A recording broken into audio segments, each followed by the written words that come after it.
স্কুলে আয়োজিত হলো ইলিশ উৎসব। সেই ইলিশ উৎসবে কবজি ডুবিয়ে খেলো স্কুলের কচিকাঁচারা। ফলতার শিক্ষকদের উদ্যোগে স্কুলে এই ইলিশ উৎসব আয়োজিত হয় খুশি খুদেরা। ঠিক কী কী ছিল মেনুতে? ছিল গরম ভাতের সঙ্গে আলু ভাত ও ইলিশ মাছের তেল, ইলিশ মাছ ভাজা ও ইলিশ মাছ ভাপা।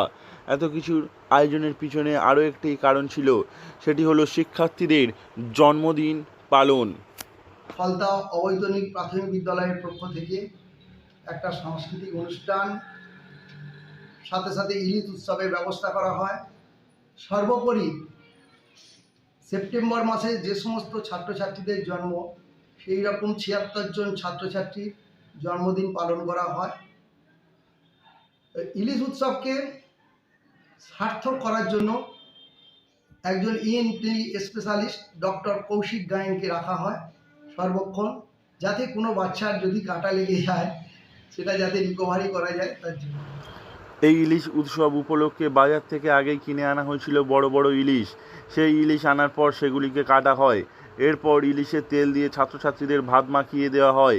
ইলিশ খেতে গিয়ে যাতে কারুর গলায় কাঁটা না বাঁধে সেজন্য আনা হয়েছিল একজন চিকিৎসককে।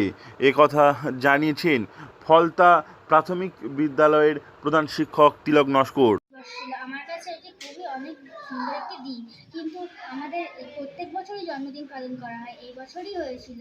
তারপরে হচ্ছে কি যে আমাদের ইলিশ ভাপা, তারপরে আলু ভর্তা এবং ভাত দিয়েছিল, সেই থেকে আমাদের খুবই ভালো লেগেছে সেটাকে। আমরা খুবই খুশি হয়েছি, আমরা তো চলে যাবো। ছাত্রছাত্রীদের মনোরঞ্জনের জন্য একটি জমকালো অনুষ্ঠানের আয়োজন করা হয়েছিল স্কুল প্রাঙ্গণে।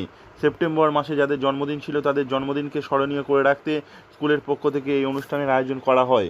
স্কুলের উদ্যোগে এই ধরনের অনুষ্ঠান হয় খুশি ছাত্রছাত্রী থেকে অভিভাবক সকলেই। স্কুলে এই ইলিশ উৎসব আয়োজিত হয় খুশি সকলেই। মূলত স্কুল প্রাঙ্গণে শিক্ষার্থীদের জন্মদিন পালন এবং সেই সঙ্গে তাদেরকে মনোরঞ্জনের জন্য সেখানে অনুষ্ঠানের আয়োজন করা হয়েছিল। এই অনুষ্ঠানকে আরও আকর্ষণীয় করে তুলতে স্কুলেই ইলিশ উৎসবের সিদ্ধান্ত নেয় স্কুল কর্তৃপক্ষ।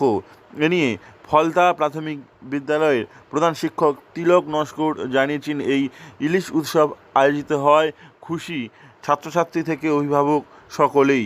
দক্ষিণ ২৪ পরগনা থেকে নবাব মল্লিকের রিপোর্ট, লোকাল 18 বাংলা।